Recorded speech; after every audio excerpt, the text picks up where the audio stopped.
উত্তরের জেলা পঞ্চগড়ে শীতের দাপট যেন কিছুতেই কমছে না। গত এক সপ্তাহ ধরে মাঝারি শৈত্যপ্রবাহের পর বর্তমানে জেলা জুড়ে বইছে মৃদু শৈত্যপ্রবাহ। ঘন কুয়াশা আর হিমালয় থেকে আসা কনকনে হিমেল বাতাসে চরম বিপাকে পড়েছেন জেলার শীতার্ত মানুষ। গতকাল রাত থেকে কুয়াশার পরিমাণ কিছুটা কম থাকলেও আজ সোমবার ভোর থেকে তা আরও বেড়ে যায়। ফলে সকাল থেকে মহাসড়কে হেডলাইট জ্বালিয়ে ধীর গতিতে চলাচল করছে যানবাহন। তীব্র শীতের কারণে সময়মতো কাজে যোগ দিতে না পেরে অনেক শ্রমজীবী মানুষ বাসায় ফিরে আসছেন। নিম্ন আয়ের মানুষ খড়কুটো জ্বালিয়ে শীত নিবারণের আপ্রাণ চেষ্টা করছেন। আজ সোমবার 12 জানুয়ারি 2026 সকাল 9টায় জেলার সর্বনিম্ন তাপমাত্রা রেকর্ড করা হয়েছে 8.4 ডিগ্রি সেলসিয়াস। এর আগে সকাল 6টায় ছিল 8.6 ডিগ্রি।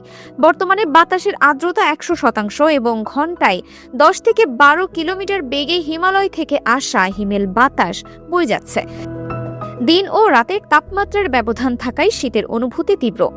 টানা শীতে কৃষকরা পড়েছেন দুশ্চিন্তায়। তীব্র ঠান্ডায় আলু ও মরিচের ক্ষেতে রোগ বালাই বেড়ে গেছে এবং ঘন কুয়াশায় বোরো ধানের বীজতলা ব্যাপকভাবে ক্ষতিগ্রস্ত হচ্ছে।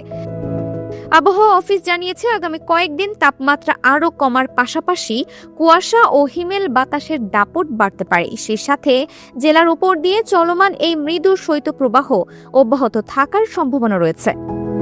Multimedia desk, Dinajpur TV.